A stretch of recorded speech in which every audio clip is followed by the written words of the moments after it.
Hello friends, આજના વિડીયોનું title જોઈ તમે સમજી ગયા હશો કે આજના વિડીયોમાં આપણે બે વસ્તુ શીખવાના છીએ કે એક તો વોશિંગ મશીનમાં કઈ રીતે બેડશીટ વ્યવસ્થિત ધોઈ શકાય, હાથેથી ધોઈ તેવી જ બેડશીટ આપણે વોશિંગ મશીનમાં પણ કઈ રીતે ધોઈ શકાય।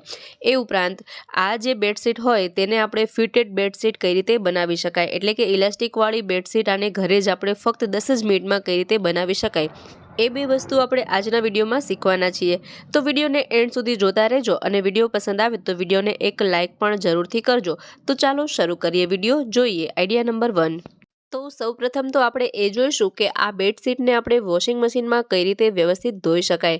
ઘણી વખત એવું બનતું હોય કે આ જે બેડશીટ હોય અને ઓશિકાના જે કવર હોય અમુક વખત એટલા બધા ગંદા થઈ જાય અને આપણે તેને વોશિંગ મશીનમાં વોશ કરીએ તો પણ તેમાંથી મેલ જતો નથી અને તેમાં ગંદકી રહી જાય છે। અમુક વખત માથામાં તેલ નાખ્યું હોય તો તેલવાળા વાળ હોય તો ઓશિકાના કવરમાં તેલના ડાઘ ધબ્બા લાગી જાય તો તેવું વોશિંગ મશીનમાંથી તે બધું જ ગંદકી મેલ નીકળતું નથી। તો આજે આપણે એ ટ્રીક જોઈએ કે આ રીતના ઓછાળ કે આ રીતના બેડશીટ હોય તેને આપણે કઈ રીતે ધોઈ શકાય। એ સિવાય તમે આ આઈડિયાનો ઉપયોગ ટુવાલ ધોવા માટે પણ કરી શકો છો। આ રીતે ટુવાલ જે હોય તે પણ જે આ જાડા ટુવાલ આવતા હોય તેને આપણે હાથેથી ધોઈએ તેવા જ મશીનમાં ન ધોઈ શકીએ, તો તેના માટેનો પણ આઈડિયા છે। તો તેના માટે આપણે એક વાસણમાં થોડું પાણી ગરમ કરવાનું છે। અહીં મેં આ એક તપેલું ભરી અને પાણી ગરમ રાખ્યું છે। હવે આ પાણીને આપણે ગરમ થવા દઈએ। તેના માટે આ રીતે તેના પર થાળી ઢાંકી દઈએ જેથી કે તે જલ્દી ગરમ થઈ જાય। તો જુઓ, તમે જોઈ શકો છો કે થોડી વારમાં પાણી અહીં ગરમ થઈ ગયેલું છે। ત્યાર પછી આ ગરમ પાણીને આપણે એક ટબમાં કાઢી લેવાનું છે। તે પહેલાં એ ટબમાં આપણે વોશિંગ પાવડર એડ કરીએ। તમે જે પણ વોશિંગ પાવડરથી કપડાં ધોતા હોય, જે પણ ડિટર્જન્ટ પાવડર હોય તે આપણે લેવાનો છે। ત્યાર પછી આ ગરમ પાણીને તે ટબમાં આપણે ઠાલવી દઈએ। આ રીતે જુઓ, તમે વધારે ગરમ પાણી હોય તો થોડું ઠંડુ પાણી પણ તેમાં મિક્સ કરી શકાય। જુઓ, આ રીતે આપણે આ પાણીને આપણે મિક્સ કરી લઈએ।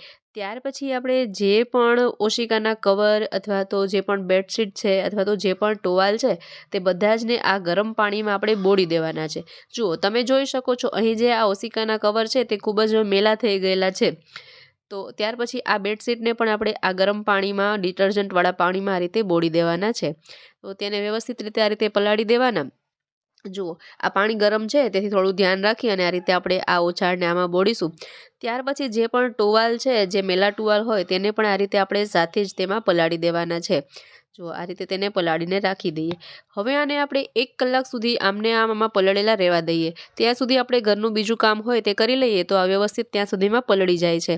તો તમે જોઈ શકો છો કે આ 1 કલાક પછી આપણે જ્યારે આપણે આમાંથી આ ઓછાળ કાઢીશું તો આમાં જે પણ ગંદકી કે જે પણ મેલ હતું તે બધું જ આ પાણીમાં નીકળી ગયું છે। જુઓ, અહીં તો 70% જેવા તો ઓછાળ જે છે 70% તો અહીં જ વોશ થઈ ગયેલા છે। હવે જ્યારે આપણે આને વોશિંગ મશીનમાં વોશ કરવા માટે નાખીશું ને તો તે એકદમ હાથેથી ધોયા હોય એવા જ એકદમ ક્લીન થઈ જાય છે। આ જ રીતે આપણે ટુવાલમાં પણ આ જ પ્રોસેસ કરી શકાય છે। જુઓ, તમે જોઈ શકો છો કે આ ટબમાં કેટલી બધી ગંદકી આવી ગઈ છે। જોતાં એવું લાગે નહીં કે આ ઓછાળ કે ટુવાલમાં આટલો મેલ હશે, પરંતુ આ રીતે ગરમ પાણીમાં બોળવાથી તેમાંથી બધો જ મેલ તેમાંથી નીકળી જાય છે। જુઓ, અહીં એકદમ ક્લીન થઈ ગયેલા છે। આ ઓછાળ છે એકદમ સરસ વ્હાઇટ થઈ ગયેલા છે। તો આ રીતે હવે ત્યાર પછી આપણે તેને વોશિંગ મશીનમાં જે રીતે ધોતા હોય તે રીતે આપણે ધોઈ નાખવાના છે। તો અહીં મેં વોશિંગ મશીનમાં આ રીતે થોડું પાણી ભરી લીધેલું છે। ત્યાર પછી ફરીથી તેમાં થોડો ડિટર્જન્ટ પાવડર ઉમેરીએ અને પાણીને આ રીતે મિક્સ કરી લઈએ। ત્યાર પછી ઓશિકાના કવર, ઓછાળ, ટુવાલ જે પણ છે તેને વારાફરતી આ રીતે પાણીમાં આપણે ઉમેરી દઈએ। અને અહીં આપણે પાણી એટલું ભરવાનું છે કે આ જે પણ બેડશીટ, ટુવાલ જે છે તે બધું ડૂબી જાય આ રીતે, તેટલા પ્રમાણમાં અહીં આપણે પાણી લેવાનું છે। ત્યાર પછી તેને વોશિંગ મશીનને આ રીતે સ્ટાર્ટ કરી આપણે તેને ધોઈ નાખીએ। જુઓ, તમે જોઈ શકશો કે આમાં જે પણ ગંદકી બધી હતી તે નીકળી તો ગઈ છે, છતાં પણ થોડો જે પણ મેલ રહી ગયેલો હોય તે સરળતાથી નીકળી જશે। ત્યાર પછી આપણે આ પાણીને ડ્રેન કરી નાખવાનું છે, એટલે કે કાઢી નાખવાનું છે। જે પણ મેલ હતો તે બધું જ નીકળી ગયેલો છે। ત્યાર પછી આને ડ્રેન કર્યા પછી ફરીથી આપણે બીજી વખત એક સારું પાણી ભરી લઈએ। જુઓ, ફરીથી આપણે અહીં ચોખ્ખું પાણી લઈ લેવાનું છે અને ત્યાર પછી ફરીથી આપણે વોશિંગ મશીનને શરૂ કરી દઈશું।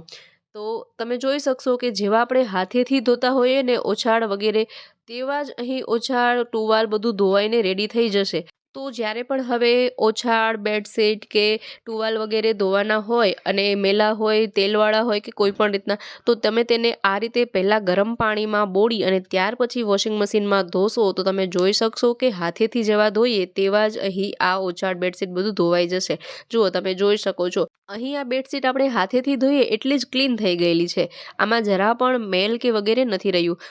ત્યાર પછી આ બેડશીટને સ્પિન કરી નાખીએ અને ત્યાર પછી આપણે તેને સૂકવી દઈએ. તમે જોઈ શકશો કે જેવી આપણે હાથેથી જ બેડશીટ કે ટુવાલ ધોતા હોઈએ તેવા જ અહીં એકદમ ક્લીન થઈ જશે. તો આ રીતે તમે બેડશીટ ધોઈ શકો છો.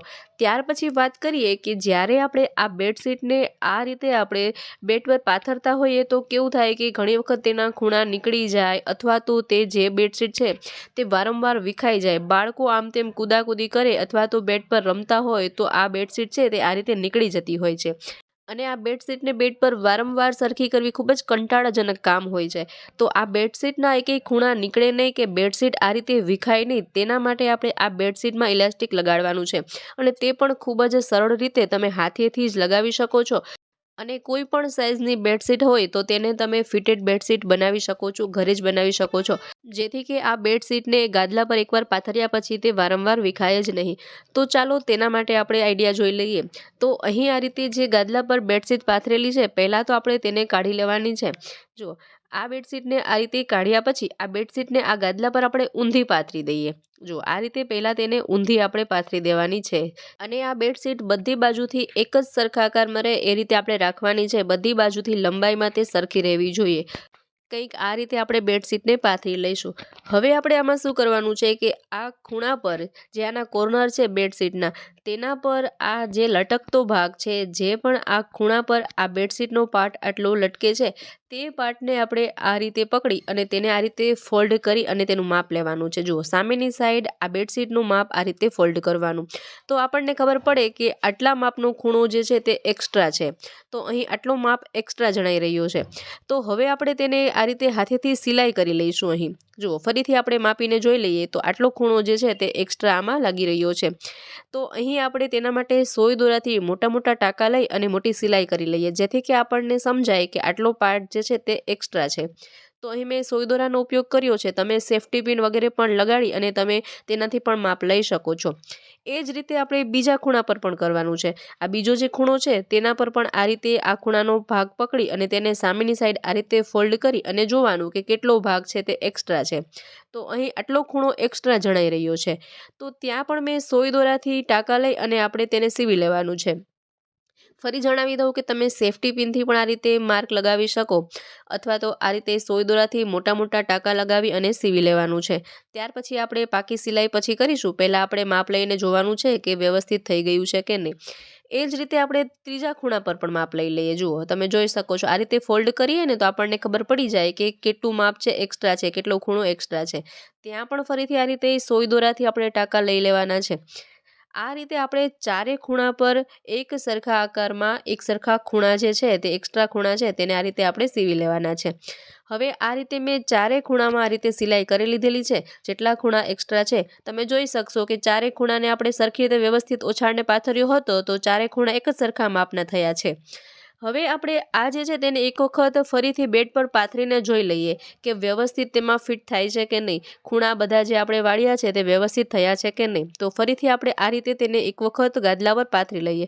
તો અહીં સરસ એક પરફેક્ટ માપ આવી ગયું છે. હવે આપણે આ રીતે માપ તેનું તો બરાબર છે. હવે આપણે આમાં લાસ્ટિક લગાડવાનું છે. તો તેના માટે ફરીથી આપણે આ જે બેડશીટ છે તેને કાઢી લઈશું અને હવે આપણે ઇલાસ્ટિકનું માપ આ ગાદલાની મદદથી લઈશું. તો ગાદલામાં ફરતે આ રીતે ચારે બાજુથી 15-15 ઇંચનું આપણે માપ લઈ અને નિશાન લગાડી દેવાનું છે. આ રીતે 15 ઇંચની લંબાઈ, 15 ઇંચની પહોળાઈ આ રીતે આપણે માપ લગાડી દઈએ. ત્યાર પછી ચોકથી આ રીતે આપણે તેટલું બોક્સ દોરી લઈએ. આ રીતે ચોરસ જે આવતું હોય કે લંબચોરસનું માપ થતું હોય તેટલું દોરી લેવાનું છે. હવે આમાં જેટલું માપ થયું છે એટલા પ્રમાણમાં આપણે અહીં ઇલાસ્ટિકનો ઉપયોગ કરવાનો છે.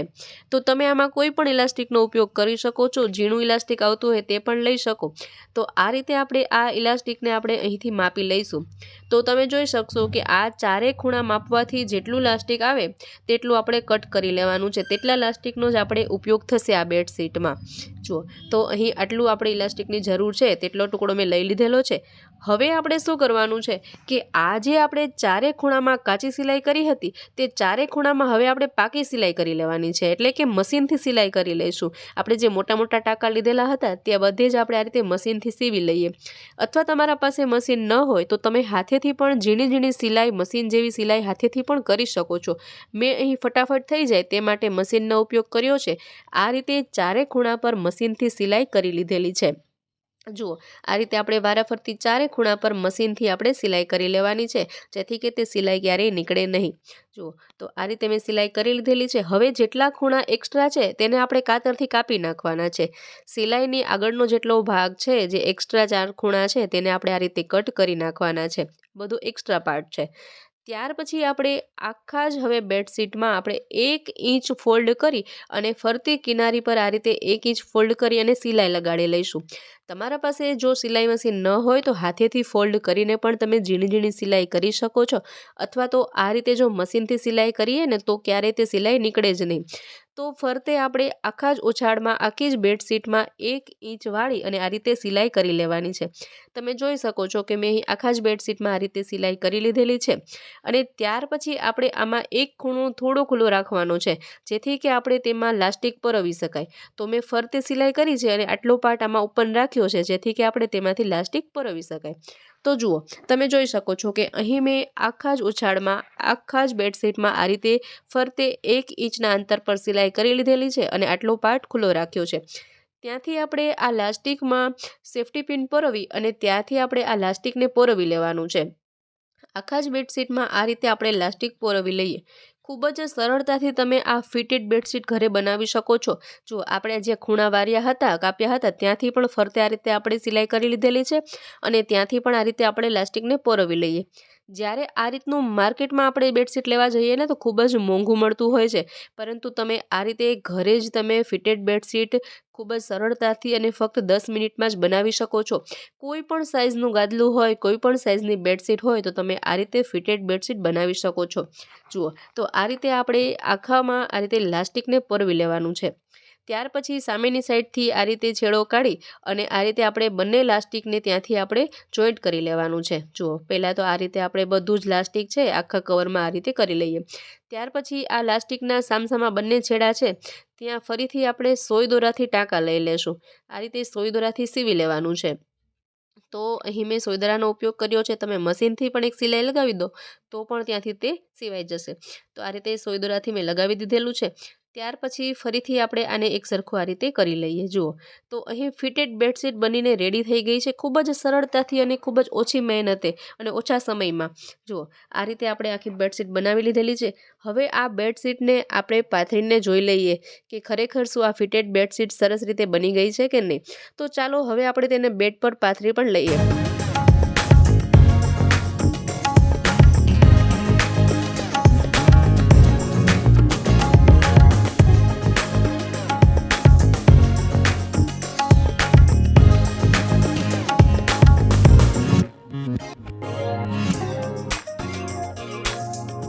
તો મિત્રો, તમે જોઈ શકો છો કે આ રીતે આપણે ખૂબ જ સરળતાથી ઇલાસ્ટિકવાળી ફિટેડ બેડશીટ બનાવી લીધેલી છે.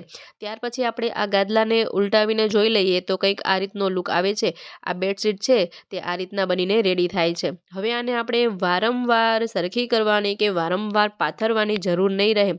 હવે બાળકો ગમે તેટલી કૂદાકૂદ કરે છતાં પણ આ બેડશીટ છે તે બેડ પરથી આમ કે તેમ હલવાની નથી. તો આ રીતે તમે કોઈ પણ સાઇઝનું ગાદલું હોય, કોઈ પણ સાઇઝની બેડશીટ હોય તેને ફિટેડ બેડશીટ બનાવી શકો છો. ખૂબ જ સરસ રીતે બને છે અને ખૂબ જ મસ્ત પણ લાગે છે. તો આ રીતે તમે પૈસા અને સમયની બચત કરી બેડશીટને એક નવો જ લુક આપી શકો છો અને ઘરના કામને પણ સરળ બનાવી શકો છો. તો મિત્રો, આશા રાખું છું આજના બંને આઈડિયા તમને ખૂબ જ પસંદ આવ્યા હશે. કયા આઈડિયાઝ તમને સૌથી વધુ પસંદ આવ્યા મને કમેન્ટ બોક્સમાં જરૂરથી જણાવજો. સાથે જ વિડીયો પસંદ આવ્યો હોય તો વિડીયોને એક લાઇક કરો, શેર કરો, તેમજ અમારી ચેનલ પર નવા હોય, પહેલીવાર ચેનલ પર વિઝિટ કરી રહ્યા હોય તો ચેનલને સબસ્ક્રાઈબ પણ જરૂરથી કરજો. ફરી મળીએ નવા વિડીયોમાં નવા જ આઈડિયા સાથે. ત્યાં સુધી જોતા રહો અમારી ચેનલ બી ક્રિએટિવ.